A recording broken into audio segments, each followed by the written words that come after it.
Hello and welcome everyone, this is Madals and this is another StarCraft 2 England cast. So today I've got a best of one game. It is a ladder game. It is between LiquidSheth, the blue Zerg player in the lower right, and he's playing against Dignitas's Select, who is the red Terran in the top left. That means this is a ZvT, and well, I'm really excited to see Select play because, to be honest, I love Team Dignitas. I met them when I was casting Insomnia 46, the biggest UK gaming festival, and all of the StarCraft 2 there, and Dignitas were awesome to me because, to be fair, it was the biggest event I've ever casted, and they were really nice, and they were like, don't worry, you'll be fine, it's all good. So, Dignitas, big shout out to you guys because you're awesome. Now, obviously, this is from the Razer Replay Pack of the Week. It is, of course, Sheth's Replay Pack. It was released on the 7th of September 2011, and it's got some really good games in it actually, so do check it out. You can get it from Team Liquid Pro. We do have Select getting that supply depot, and I'll be interested to see what opening he goes for. Hano, of course, does have this very narrow entrance into the natural base, and to be honest with you, I like to think that this is probably the safest map in the ladder pool you can get a fast expansion off, and therefore I'd like to see Select go for either a 1-Rax command center build or perhaps just a command center first, because I think you can get away with it, and I think it opens up a lot of viable options. Now, assuming either a 1-Rax CC or CC first build, that means Chef will have to take his expansion at 15 supply as you usually would. You get 15 hatch into a 16 or 15 pool, but then you put a lot of pressure on the Zerg because they're suddenly sat there thinking, well, I'm now just on equal bases, and that's exactly what we're going to see, a command center first build out of Select. So those expansions at a very similar time, that basically means Chef's got to think, well, my income is going to actually be a little bit lower than my Terran opponent, so I've either got to take this, my third base, which isn't ideal, this is really vulnerable to pokes and prods, or I've got to try and win off 2 bases, or at least deal a significant amount of damage. Again, not a great move because Zerg find it very difficult to push into Terran because Terran are very good at walling off. They can get a lot of units at the same time as expanding, and to be honest, it just wouldn't be the easiest thing in the world to do. So that's why I'm really a big fan of specifically a 1-Rax command center opening from Terran against Zerg, because I think it works very, very well. So we will wait and see how this all goes. Now, anyway, we do have the Overlord coming over there. I should scout that the command center is there. Let me just double check that it should be. Oh. Is Chef going to miss it? No, he should poke in. There we go. So there we go. Sees the command center and now knows exactly what's up. From the timing of that, he should be fully aware what's going on. We do have a gas on the way out for Select. Only the one. No second gas yet. Usually you tend to see 2 gas grab quickly. So can't wait to see how Select uses that single gas. We do have some drones coming over. The natural base is just up now. 2 queens on the way out. Chef, I'd like to see him get out at least 1 additional queen purely for creep spread, because I think that's a very, very potent thing to do, and especially with the range increase on queens, it makes you a lot more safe. It means that the creep spread just gives you good vision, that you know exactly what's going on. We do have that second refinery out, by the way, now for Select, who's also getting up both of those orbital commands. But the creep spread, as I was talking about, on Ahana, this is a narrow map. You can spread up either side of here very, very easily and give great information about when pushes are coming in enemy movement. And really on any map, I think getting a queen purely for creep spread is very, very effective. Now, what can we really expect from Chef now? Well, he hasn't taken his third yet. He does have these queens moving down. He's going to be getting 2 queens, another 2 queens, so these 2 will purely be here now for spreading creep, and I'd love to see Chef doing that. It's just such a good move. We do have a factory on the way. Some gas getting banked up. We should see a reactor started soon for reactor Hellions. That's the most likely thing. There we go down with the reactor, and essentially now this is just going into reactor Hellions, which every Zerg player will know and would have some point hated, especially before the Queen change or the Hellion change specifically, because basically they used to ruin the day of Zerg, and every turn opened up with Reactor Hellion into an expansion. But now Hellions, rather than doing damage, are much more geared towards just gaining the map control, preventing creep spread, and really just knowing what's going on. We do have 2 more barracks on the way in. There's the switch ready for the factory, already there, ready to switch with the barracks to get the reactor. We do have that creep spread going nicely, the Queen's poker for the third base out for Chef, so both of these players keeping very, very economically focused. Of course, the work account will be higher for Chef at the moment, because he hasn't built really anything other than drones. But when you factor in those lovely things called mules, you'll actually see that in terms of the mineral income, we do have Select really keeping up there quite nicely. Only a tiny bit behind in terms of minerals. Neither player has gone for, well, 2 gas down for both of them at the moment. Neither player starting on the 3rd gas. The creep spread still doing very well. More creep tumors being lobbed down everywhere. We do have that roach warren, no evolution chamber though. That doesn't matter too much because it's not against Protoss. Protoss is where you really want to get that roach warren and evolution chamber at the same time. We do have the starport coming down now. It'll be interesting to see what that's used for. Whether we may see. Well, the 2 options, of course, are we could see after. Well, Stim's coming down, so we probably won't see this. The most likely thing is these 2 will switch, so the starport then gets the reactor ready to basically start producing lots of medevacs, maybe in a Viking just to come and pick off any overlords that are around the map, which of course are a lot. Love this overlord placement by Sheth right now. It's just keeping him fully aware of any drops coming in. These Hellions trying to poke forward, but look at how well these queens are doing. We're only a couple of minutes into this game so far, and already the creep spread absolutely brilliant by Sheth. The Baneling nest on the way down, of course, essential against Terran because Banelings absolutely destroy Zerglings. Also, if there were mass Hellions, the Banelings work well against those as well because Hellions are light, so take bonus damage from Banelings, but Banelings themselves aren't light, which means they don't take bonus damage from the Hellions. The Zerglings with speed done are running across the map. We could see maybe a bit of Ling Bling play. Those supply depots aren't up. That means that potentially Sheth could have gone in, but he should be fine. Now, my concern here is if Sheth does decide to build quite a few Banelings, he could use those roaches and push right in there. And we've got a lot of Zerglings coming in now, so I expect to see quite a few Banelings. But those Hellions will see them all. And now, well, Select, he's going to have to really play hardball because really he's got to be very careful what those Banelings are going to do. Having to pull back as well, pulling back all of those units because Sheth is just plowing his way straight through. Doesn't want to waste the Banelings because after all, we do see here Select pulled all the way back. We do have the factory now with the tech lab, so tank can start coming out. But Select so heavily supply blocked right now. This is not going well at all for Select. Sheth just doing so well. And this push has just got so much momentum. It's going to take an absolute miracle defensive at the moment. We do see Select Stim has just clicked into a bed. That is going to be so potent. We do have a lot of SCVs being pulled. Those Banelings getting microed so intensively. The roads are getting surrounded by so many Marines. And this is just amazing play by Select, who's even using cooldown supply just to get himself on supply block as quickly as possible. A bunker being built. But that was defended by Select in an absolutely amazing fashion. Now, in terms of resources lost, over 1,000 more resources were lost there for Select. And Sheth only managed to kill 4 workers, so he did not deal that much economical damage. He has not got that far ahead in terms of the working on. He has secured his 3rd base, but that push, if I was Sheth, I wouldn't be happy with how much damage that did. Yes, he killed a lot of supply depots, but was it enough? I personally don't think so because, to be honest, Select, he's building up 3 supply depots at a time. He does have that 3rd orbital command up as well, so the mules are going to help him.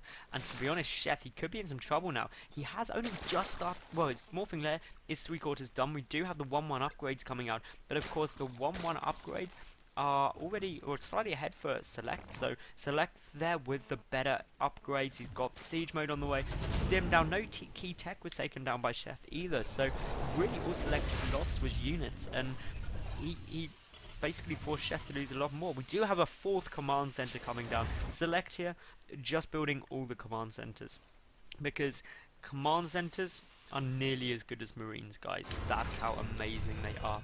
Anyway, with 1/1 upgrades are about half done now for Select, slightly behind there for Sheth, and Select now moving across the map with just a handful of units. Like he's trying to drop, but forgot to pick up Marines. Perhaps he's just going to go for a scan off and just trying to pick up a lot of these creep tumors. But there's the pickup, so those Zerglings aren't going to be able to do anything. The Infestation Pit on the way down for Sheth, that is going to be potent in itself because Infest is so good. Fun growth, great against clumped up Marines, also helps significantly in dealing with, well, drops, because obviously you can pin them down and lob some infested Terrans, but also the fun growth from Marines being Banelings exceptionally easily. Thorough on the way down, this road infested play. These Banelings just stalking that medevac. Something you want to be careful of, because if you do have the Banelings right underneath the medevac, every time a single Marine drops out, a Baneling will detonate. You don't have a cost-effective engagement. Now, the worker count for Sheth up to 65. He could use about 10 more workers, in my opinion, and could do with taking this 5th and 6th gas. But all of these orbital commands are now moving down. We've got that 2nd command center moving down there as well. Perhaps he's going to, can't double expand, so where is he going with that? There we go. That's a good position to go to. Those Marines are just being a right pain, but that is a lot of Zerglings. That is far too many, but so far Select engaging so cost effectively. Only just under, basically engaging at 2-for-1 resources, which is absolutely great. Needs to be careful though, that base isn't spotted. The Overlord can't quite see it. We do have a lot of units here. The tanks in great positions as well. On the high ground up here, high ground there. Very, very difficult for Sheth to deal with right now. We do have the 2-2 upgrades coming out for both players at incredibly similar times. The first Infest is on the way out. Now the 4th base for Sheth on its way, but actually going to be behind the 4th base of Select, who's now going to be a base up with worker count 61 to 75 when you factor mules in. That should actually see that Select slightly ahead there in terms of the mineral income, which is absolutely great for him. Sheth fractionally ahead in terms of the supply, but army supply is in Select's favour as well. So, to be honest, Sheth, he's going to struggle. He should force a lift on this base, which he does, but Select picks that up almost instantly, and there's nothing that really can attack up. We do have Hive on the way right now. I can't wait to see what what Sheth actually rather deals with Hive, because I mean, on the one hand, he has got the 2-2 upgrades already. A single Viking poking around being very irritating, but the Hive upgrade does obviously allow Ultralisks and Broodlords. Now, considering there's no Spire down yet, I think Ultras are going to be the decision, and there was a time when Ultras were just a crazy move to make, but in my opinion, in ZvT, they can be very good indeed, because obviously if you've already got the 2-2 upgrades, melee upgrades ready for the Zerglings, you've got the Infestors there to lock down the units, which allows the Ultralisks to close down the distance, then they can be very potent, and behind that you can be getting ready with your Broodlords. Terran does have to go for a lot of Marauders and things like that to deal with those Ultras effectively. If behind that you're getting Broodlords, well, your Terran is completely teched up wrong, and that means the transition and tech switch can be so potent. But look at this creep spread. 16 minutes into the game, and Sheth has literally spread creep to his opponent's base. And that is, I cannot overestimate or basically suggest how good that is. Now, obviously, that single Viking, I did mention that earlier, that maybe one Viking will come out. It's so good. I mean, still, Select engaging just so incredibly cost effective. The Spire now on the way, so Hive is done, so maybe we won't see the Ultralisk Cavern. But I would have liked to have seen Sheth get that slightly sooner if he was planning on going for the Great Spire, because obviously you can have the Spire building while your Hive is upgrading as well. Now, we do have some scans going off that creep way too close for Select's liking. There comes the Ultralisk Cavern. Adrenal Glands on its way out. The 2-2 upgrade's about to finish. 2-2 already finished though for Select, so they will be on equal upgrades for a while. That Adrenal Glands upgrade is so good. And a lot of the kind of balanced discussion at the moment is all about whether late game Terran can actually deal with late game Zerg. And this is where we could really see things swing into Sheth's favour, because ultimately Sheth has been at above 75 drones for such a long time now. He hasn't actually lost a single worker this game, so Select, possibly being too passive, needs to decide when he's going to take this opportunity to engage as well. But this creep spread, he can't push forward onto it. It'd just be suicide. Look at this spreading from Sheth, absolutely great. Splitting his units up, he's ready for the... Should Select decide to move forward to here, he's just going to get sandwiched, and he will be the very unfortunate, well, filling of the sandwich, because the bread in this scenario is murderous. Now, we do have some Marines getting dropped down. The Infestors on their way back, though. That drop should get cleaned up very simply. The Queen there as well. A second final growth will mean certain death for that medevac, but that has allowed Select to move across the map. And look at all these units. Oh my god, that is just so many units. The tanks are on siege. The Zerglings get a complete surround, and that is all the tanks have gone near instantly. They hardly got a shot off each. That was such a good engagement for Sheth. In one amazing move, he did put in ahead, but he doesn't quite have the momentum yet to push forward. The Ultralisk Cavern, is upgrading. The Ultra Armor upgrade. We do have the Adrenal Glands on the way out. We have 4 Ultras. The bunker goes down. That was a salvage. But meanwhile, we do have a drop on its way. It's in the main base already. That single medevac is going to be picked off though by the Corruptor. All the Marines will get picked off, so no massive losses there. These Overlords are spreading creep. We've got some Zerglings there. Burrow is done, but hasn't really been utilised yet. Again, a complete wall of, so even burrowed Infestors can't get in there at the moment. We do have multi-pronged attacks going on everywhere. That Viking was landing after picking off an awful lot of Overlords, so great play at the moment out of Sheth, dealing with all of these drops literally going on everywhere. Spine Call is coming down, the Ultralisks on their way down, but Sheth, he is maxed out. He does have a grand total of 4 Ultras, 9 Banelings, 113 Zerglings, and of course those 6 Infestors. The greatest Spire, I believe, is done, and now here we go, we've got just so many units coming through here. Great engagement yet again for Sheth, Adrenal Glands, and those 2 Zerglings, so potent, and that was a really unfortunate cross over that, and well, this PG Select can have an absolute miracle defend right now. The Baneling's engaging so well. Those Ultralisks are at 4-2 upgrades. Of course, 3-3 hasn't yet started for Chef. 3 plus 3 turn infantry weapons are down. Those Marines are kiting the Ultralisk as best as they can. Need to see some big fungal growth. There is the fungal growth exactly on the money. The chain fungal for an awful lot of Marines, and now those Ultras just do consistent, very, very good damage. The fungal melts to pieces. It was ultimately on fire. We do have a 4th orbital command still there. No additional command centers, but well, that single command center there is unable to land. We do have another one over here. So what's the grand total? 1, 2, 3, 4, 5, 6 command centers are all about everywhere. But dSeleCT, he's expanding. He's doing good. He held off a lot of the pressure. He's getting a planetary fortress at one of his expansions there, which I don't actually think Sheth's aware of, but it is coming into scale now. Overlord speed has done those overlords just so fast with the speed upgrade. 7 Banelings morphing in. We do have the Greater Spire, but no sign of any Broodlords yet. A lot of Corruptors are there. So Chef perhaps waiting for a massive tech switch. He is maxed out on supplies, and he needs to actually lose some supply to deal with that. The Corruptors very, very helpful in their own way. Now Chef, you can do it losing a bit of that supply, just sacrificing a few units. Great counter-attack coming in by dSeleCT. This game is churning up, it's so amazing. And well, 4th base from Chef probably won't be able to get defended. We've done Banelings coming in, they detonate though on the Marauders. The base goes down, but that 4th base of dSeleCT not actually picked off by the Corruptors yet. Of course, quite a bit of supply for Chef cleaned up. He's got a huge bank, he's got so much more money sitting there right now. He is taking the 5th base, and well, for the moment, I expect to see Chef get quite a few Broodlords. That would be the best move to make right now. He needs to transition into Broodlords because there's just so many Marauders here that they do very, very well because obviously Marauders don't shoot up. Yet again, that Planetary Fortress gets cancelled and lifted.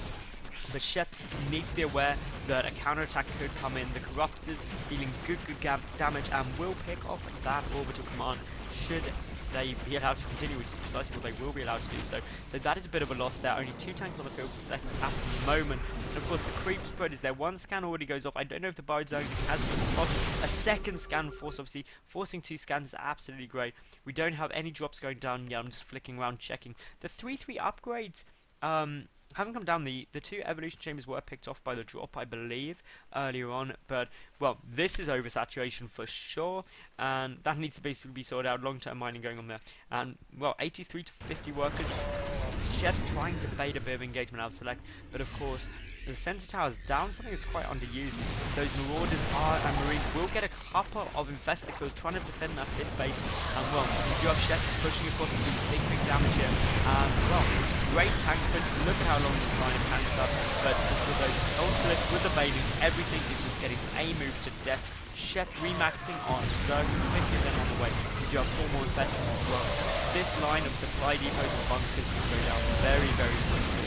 Won't supply block dSeleCT though, because he's at half the supply of Chef, and that's a big tell on its own. To be honest, I don't think dSeleCT is going to be able to hold this, and if it does, it'll be a miracle. Losing an awful lot of workers right now, because that is an Ultralisk basic food, is actually enemy workers. They just sit there and like, nom nom, nom nom, nom nom. Meanwhile, the Marines, they'll finally kill that Ultralisk, and the next one is probably going to go down very, very quickly, because those Marines are 3-2 upgraded against 2-2 upgrades, but here are the reinforcements from Chef. dSeleCT doing just such a great job defending this right now. Of course, that 5th base was forced to cancel. I don't know if a drop or anything went down that I missed, but doesn't manage to actually go down. So it's 4 bases against 3 bases, but still just so much stuff here. A 4th base attempt rather, trying to come down here by dSeleCT, but obviously generate creep is going to delay that, and obviously we've got Broodlords on the way, 6 Broodlords, a great tech switch by Chef, who still has a huge bank, is still maxed out, is still pretty much double supply dSeleCT. We do have some tanks trying to basically creep their way in, but these Overlords are in a good spot where they can pull up should they need to. The tanks can't siege up, or the Broodlords will absolutely decimate them, and dSeleCT GG's out. He just cannot deal with that, and that was an amazing game. Oh my god, that was so intense, it was brilliant. Anyway guys, I am Madals, this is an SC2 England cast. If you like the game, please subscribe, because I get new top level games up every single day of the week. Give the video a like, because that helps me out hugely, and if you like it, why not? And of course, leave a comment below about the game, the casting, the players, anything at all, that would be amazing. But ultimately guys, thank you very much for watching, and I'll see you again tomorrow. Bye for now.